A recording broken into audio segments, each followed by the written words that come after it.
¿eh? No les altera preceptiva ninguna comunicación, por lo tanto, cuando responda únicamente a eventuales infracciones tributarias que puedan reputarse regularizadas conformidad a la disposición adicional primera. Es decir, que en este caso la confianza del cliente es buena. Es decir, yo os recomiendo que si tenéis un cliente no conocido, pues tengáis sus cautelas.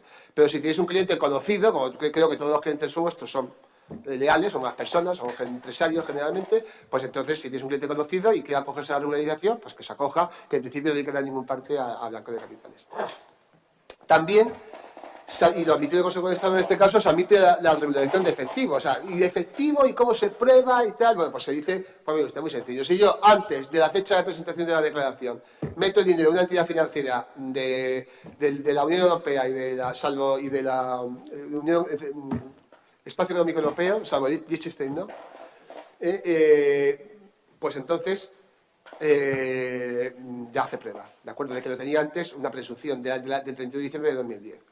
Y la garantía de confidencialidad. Esto, pues también fue objeto de muchas críticas, ¿no? O sea, de muchas, sobre todo al principio a mí me dijeron, no, lo van a presentar en los bancos, en el Banco España, y va a ser algo muy anónimo, y va a haber un antico de dinero, y si alguna vez te llaman te va a exigir con una cédula. ¡He declarado esto! No fue así. Y bueno, pues entonces impreso. Digo, hombre, impreso, si va a un banco y tal, ya impreso, tiene que meterle un sobre, tal. Digo, el sobre lo voy a hacer rojo. Le dije, el color lo voy a hacer rojo, claro, el rojo, para que vean que... Y hombre, eso puede filtrar. Entonces, ¿qué mejor que por internet? Mire usted, lógicamente esto no va a aparecer visible la declaración de esas cautelas, ¿no? Es decir, a cualquier, ni actuario, ni tampoco a cualquier, si vosotros incluso... si va a tener cierto nivel máximo de confidencialidad, ¿de acuerdo? Es decir, va a aparecer en cualquier expediente, por ejemplo, imaginemos que un contribuyente hace declaración y un señor, por ejemplo, un funcionario de Hacienda, pues está el IVA dentro de 2 años, por ejemplo, está bien. Pues no le va a parecer que va a presentar la declaración tributaria especial, porque no tendrá acceso, generalmente. Ahora bien, el que tenga nivel de acceso, que se definirá, sí. Es decir, pero la garantía de confidencialidad está en la base de datos, está ahí y está con un nivel de acceso, ¿de acuerdo? De modo que sean los que tengan que comprobar el tema los que lo vean, ¿de acuerdo? Si después se pasa una inspección y el contribuyente, lógicamente, saca la declaración tributaria especial, pues a lo mejor tendrá que comprobarse que efectivamente se ha ingresado. Se presenta con Internet, con NRC, y además sin posibilidad de aplazamiento. Internet quiere decir que le presentas por Internet un formulario, obtienes un NRC en el banco, o por la banca telemática y lo presentas. Los presentadores pueden ser el propio contribuyente con su certificado digital o bien los asesores, los presentadores, o bien también los bancos. Es decir, un banco, o sea, como la renta, los bancos deben presentar renta. Un cliente puede ir a un banco y al director que tenga clave presentar la renta y decirle, oye, macho, lo que me quiero retratar aquí, que quiero pagar 500.000 euros de esto. Pues hace la declaración, la presenta y Santas Pascuas, ¿de acuerdo? Con lo cual, la confidencialidad se logra, de modo que eso queda en la base de datos de la agencia tributaria, que yo creo que es bastante secreta, ¿no? Y además con un nivel de confidencialidad interesante.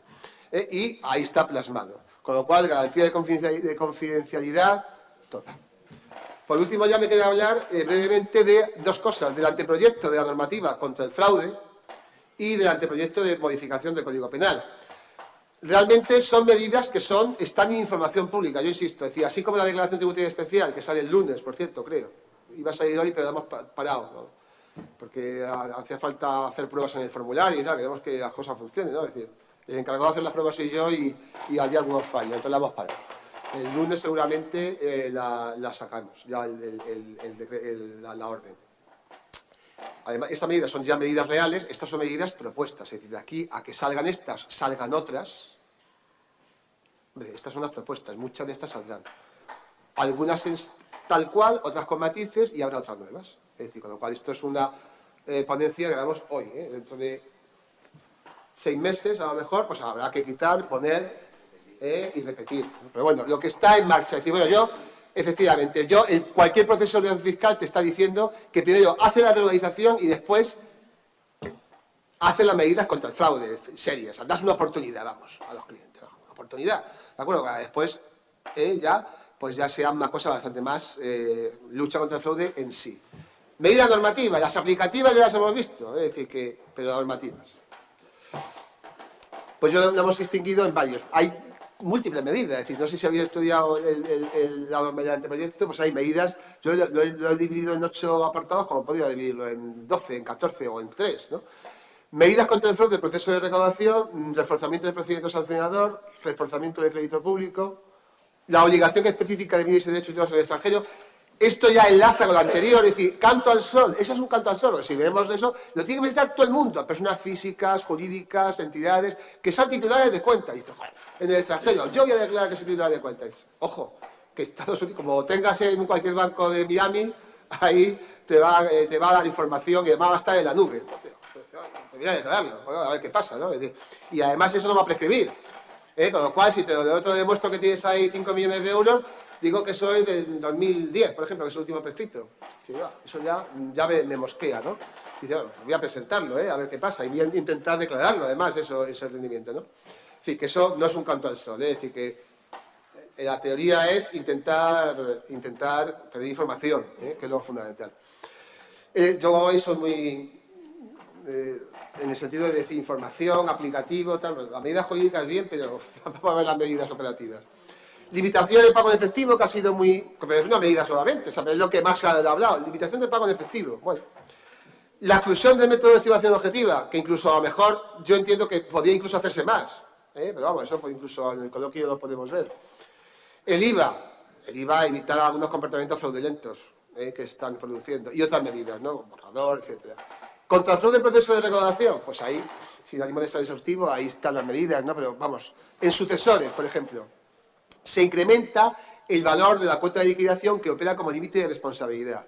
Oiga, mire usted, yo, todo lo que haya detraído el patrimonio social, no respondo solo con la cuota de liquidación, sino todo lo que haya detraído en perjuicio de la hacienda pública, con lo cual habrá que probarlo, habrá que demostrarlo, es objeto de litis, pero bueno, pero yo ya no solamente respondo de esto, sino que yo puedo demostrar una conducta de vaciamiento patrimonial previa, pues entonces ahí también.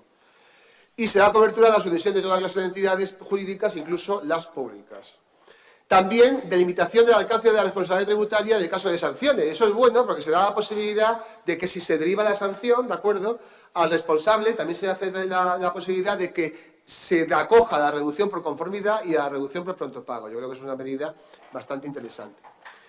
También un nuevo supuesto que para mí es un supuesto bastante curioso, ¿no? Es decir, si realmente surge, ahí los órganos de gestión tienen bastante que decir y informar a los de recaudación, ¿no? Es decir, mire usted, hay muchas empresas que son empresas que lo que van haciendo es vaciándose el patrimonio mientras están realizando nulas operaciones prácticamente, con pequeños pagos que son incluso cumplidores, pero que realmente lo que está viendo ahí es que se está vaciando el patrimonio. Y yo no puedo iniciar los procesos de sucesión, de responsabilidad subsidiaria en este caso, porque están cumpliendo, es decir, no pagan un duro, tienen deudas importantes, la actividad es mínima, incluso puede ser que sean cumplidores, pero piden aplazamiento, no pagan, tal, y están mirando a perder. Como dicen, no, es que a mí, cuando yo fui a ser administrador, me decían, no, hasta que no declare nada, no puedes darle derivarle la responsabilidad. Y decir que es que tiene que no ser declarante, tal. No, mire usted, aquí se dice expresamente que, oiga, empresa, si yo demuestro que es carente de patrimonio, voy con un agente tributario allí, voy tal, no hay nada, ya no hay nada. Con alguna actividad económica, pues, que declara 1.000 euros porque se los inventa realmente de IVA, ¿no? Y les va a compensar. Y que van acumulando deudas tributarias, la deuda tributaria que generó un acto de inspección de hace 6 meses, pues está duplicando, ¿no? Y tal, ¿no? Y no retiene a los trabajadores que teníamos echado y tal, la retención no las ha declarado, etcétera, etcétera. Pues a esa empresa ya no me tengo que esperar a que deje de declarar definitivamente, sino que tendré que decir, oiga, mire usted, yo lo puedo derivar ya. Esta empresa de derivar y a derivar al administrador. Anticipar. Lucha contra el fraude. Información. Lucha contra el fraude. Anticipo. No podemos esperar a que el responsable del fraude, dentro de 4 o 5 años, esté ahí todavía vivo, sin ninguna actividad de Haciendas. Si es medianamente listo, la gente que comete fraude es lista. Entiendo que sí, que es lista, lógicamente, más lista que yo incluso. Pero, lógicamente, para ir yo después, dentro de 4 o 5 años, a buscarle, ya lo ha vaciado todo. Esta es una medida interesante, yo entiendo, ¿no? Se elimina, además, una cosa fundamental, la posibilidad de aplazamiento o fraccionamiento de los créditos contra la masa de los procesos concursales. Oiga, mire usted, yo encima de tener todas las tablas del mundo, encima no le voy a dar aplazamientos. En materia de prescripción, se interrumpe la prescripción si la acción administrativa se dirige inicialmente a una obligación tributaria distinta como consecuencia de la incorrecta declaración del obligado. Pensemos en el caso de IVA y ITP, por ejemplo, ¿no? Yo declaro ITP, pero es IVA, pero entonces yo, como no me he dirigido contra el IVA, a lo mejor me dirijo ya tarde, tal, pero me he dirigido contra el ITP, pues ahí, oiga, mire usted, yo si declaro una obligación tributaria distinta y me he dirigido contra esa, pero después demuestro que es otra, pues en principio ya se interrumpe la prescripción también, con lo cual es una cosa, tal como está redactada, bastante interesante. Se modifica también el reinicio del plazo interrumpido por la declaración de concurso al momento en que la resolución judicial de concurso adquiere firmeza. Aquí lo que se hace es aclarar el tema, ¿no? Y se aclaran también los efectos de la suspensión del cómputo de plazo de prescripción por litigio, concurso y otras causas legales, diciendo que los efectos de dicha suspensión se extienden a todos los obligados. No solamente al deudor principal, sino a todos los obligados. Es decir, en el caso de concurso, la prescripción se aclara. El cómputo, a quién se extiende la interrupción de la prescripción, etcétera. También se refuerzan las medidas cautelares. Oiga, yo voy a permitir la adopción en cualquier momento del procedimiento si se estima la concurrencia de los presupuestos que la metidan. Y además, ya veremos después, como también del proyecto del Código Penal, de ese hay todavía más dudas, ¿no? Yo había caído a una pincelada, pero puede ser que cambie sustancialmente. Se amplía cualquier tipo de medida en expedientes por delito fiscal, incluso dando cuenta al Ministerio Fiscal y al órgano judicial y manteniendo, es decir, ahora no es que tenías que pedir permiso al juez, ahora cambia. Mire usted, yo la adopto y si el juez no dice nada, sigo con la medida cautelar. Si el juez no se opone, sigo con la medida cautelar. Antes, para adoptar una medida cautelar en esos procedimientos contra el delito contra la hacienda pública, tenías que pedir permiso al juez y no la podías adoptar hasta entonces. Ahora, motivadamente, adopta la medida y después el juez podrá corroborarla o no. Pero en principio, a lo mejor el juez no le gusta y la quita. Pero en un primer momento la puede corroborar y entonces ya la has tomado. Eso es lo que está en la ley general tributaria. Oiga, si el juez después es soberano, pero yo ya le doy el expediente, mire usted, este es un señor que le he pillado con 500.000 euros en la frontera, por ejemplo, y le decomisó el dinero. Yo creo que el juez de ahí no dirá, pues no, tiene usted que dejar el dinero sin decomisar la medida cautelar. No, pero usted no, por ejemplo, no, tenemos el caso. Vale, yo creo que el juez la corroborará. Ahora, sea una cosa extraña, de decir, también puede haber, yo pienso y tal, mire usted, pues, lo quito, ¿de acuerdo? Tiene toda la medida cautelar, lógicamente tendrá que haber un ITER rápido, ¿no? Tal como está redactado, está así. Los embargos. Hay dos cosas. Embargos donde eran sociedades formadas por inmuebles. En las sociedades formadas por inmuebles, embargaban las acciones y el inmueble, pues ahora te dice que como embargan las acciones hay que tomar nota del registro de la propiedad e indisponibilidad de realizar operaciones con los inmuebles. Una vez me ha pasado a mí que embargo las acciones de una sociedad formada por inmuebles y como el inmueble, el administrador era otro, pues el inmueble se iba y me quedaba con las acciones. Ahora no, ahora en principio. Como también en el caso de entidades de crédito, ibas a un banco y le decía, primero decías, esta cuenta. Y tenía otro donde decía, después decía, los de esta cuenta en esta entidad, se extendía. Y ahora se hace los de esta cuenta, de esta entidad y además en el ámbito de la unidad de la comunidad autónoma, o sea, si es provincia de la provincia, si es delegación provincial, si es delegación especial de la Andalucía, delegación especial, y si es un órgano nacional, de todas las oficinas que tenga el ordenante del embargo. Oiga, mire usted, yo embargo esta cuenta al BBVA, aquí en Granada, pero me va usted a decir, si yo estoy, por ejemplo, en una unidad regional de recaudación, todas las que tengo usted en Andalucía, y me tiene que dar información de todas estas. ¿De acuerdo? Aunque no se haya señalado expresamente la orden de embargo, porque a lo mejor ha abierto la cuenta hace 3 días y no tiene información. ¿De acuerdo? Eso también se extiende. De verdad, yo creo que es una cosa interesante. Como veis, en recaudación hay cosas bastante jugosas.